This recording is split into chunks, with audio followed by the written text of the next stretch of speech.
Fabulous applause, thank you very much. So my name's Peter Jackson, and I just need to make it clear so there's no confusion, I'm not the famous Peter Jackson. The famous Peter Jackson is the director of the Lord of the Rings trilogy. And out of pure jealousy, I've never watched a fucking single one.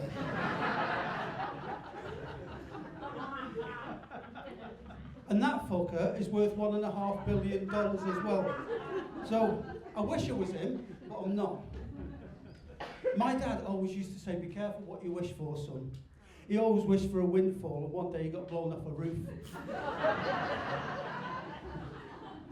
He was a scally, me dad, according to me nan. He was a scally. Him and his brother, my Uncle Bill.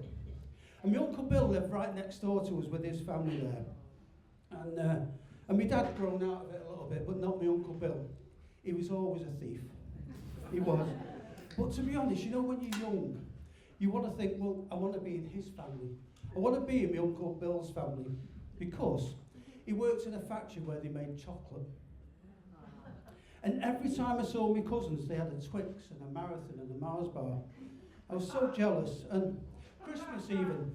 Christmas, they had selection boxes at Christmas. The house was fucking full of them.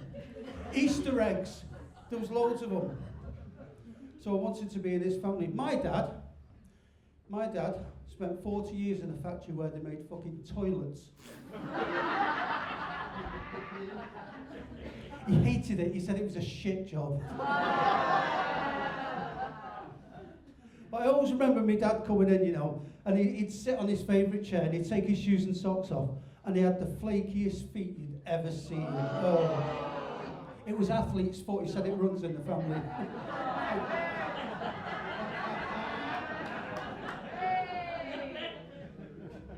But growing up, we were poor. We were very poor. And I always used to wonder how certain people with certain names were assigned a certain wealth. So how can one Peter Jackson be worth $1.5 billion and this one be worth fuck all? And I think I've figured it out. I think I've got it. And it's my fault. So picture the scene, just before we're born, we're up in heaven, little spirity things, just above the clouds where God lives. That's where he lives, isn't it? And you've got God there divvying out names. And he's there with his fucking tablet of stone there. And he's going through the alphabet, dishing out names. And he's up to the J's. He's probably got an iPad now, though, hasn't he? He's probably got an iPad and a little spreadsheet and a little pair of fucking reading glasses because he's getting old. And he's there. And he's dishing out these names and he's up to the J's. He says, right, Jackson, Peter Jackson. Who wants to be Peter Jackson? Well, I'm thinking, fuck that. Peter Jackson's a boring name. I want to be called Zeus or Wyatt or Hades, something really cool. And this little spirit puts his hand up. He said, I'll be Peter Jackson. And God says, right. He says, that's brilliant. He takes his little box and he says, we'll put you in a big house in a lovely little seaside town in New Zealand and we'll make you a billionaire. You know, it's at that moment when your morals go out the window, isn't it? You think Peter Jackson's a fucking cool name. I want to be Peter Jackson, God. So God says, perfect. So he ticks his box. He said, we'll balance the scales with you. We'll put you with the poor Jacksons in fucking Crewe.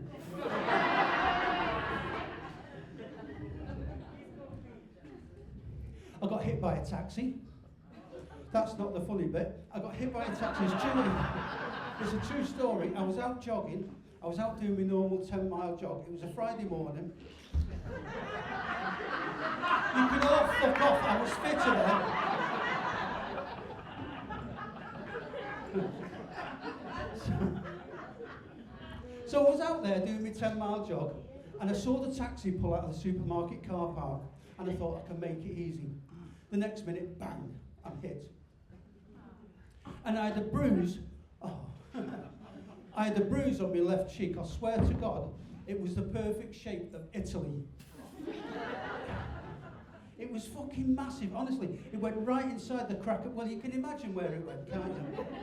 So a few days later, I'm in the gym and I'm in the shower, and I'm just about to pick up some soap that the big bodybuilder had dropped for the third time. And just about to pick it up, and he looks at my map and he said, I told you the Amalfi Coast was a shithole.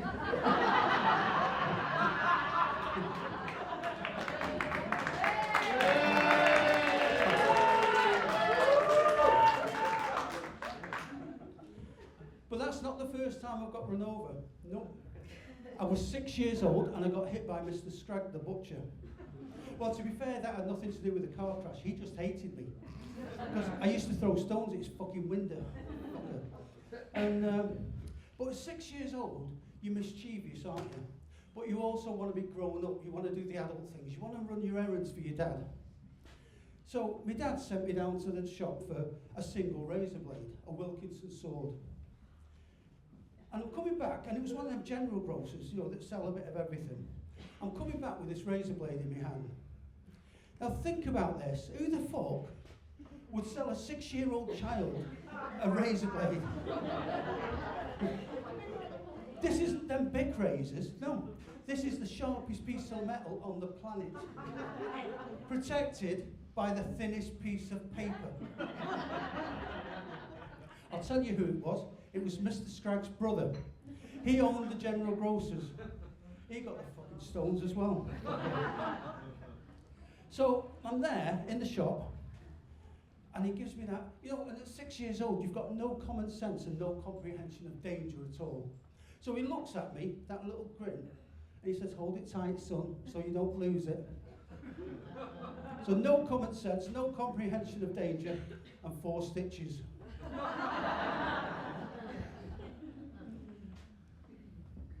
Well, I'll tell you, when I got run over, my mum had sent me across to Mrs. Corns, our favourite neighbour. She was brilliant. She used to give us biscuits and chocolates. I think she'd bought them off my Uncle Bill. And she was great, but my mum had sent me across to Mrs. Corns with a block of butter on a little butter dish. And she was swapping this block of butter for some Tenuate DOSPAN. Now, for those who don't know what Tenuate DOSPAN are, they're slimming tablets. Fucking amphetamines, what the drug dealers call whiz. My favourite neighbour, Mrs. Corns, was a fucking drug dealer. And at 6 years old, I was her mule. So I'm there, I'm taking the butter across the road, on its dish, and I get hit by a car, bang. It was Mrs. Scragg, the butcher's wife. Bitch. So I'm there in the road, crying my eyes out. The butter dish is on the road.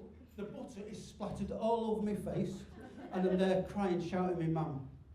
And my mum comes running over and she cradles me in her arms. And I think she loves me. She doesn't.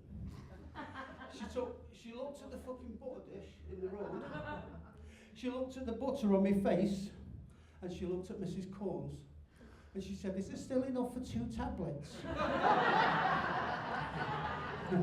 Ladies and gentlemen, I've been Peter Jackson. Thank you very much.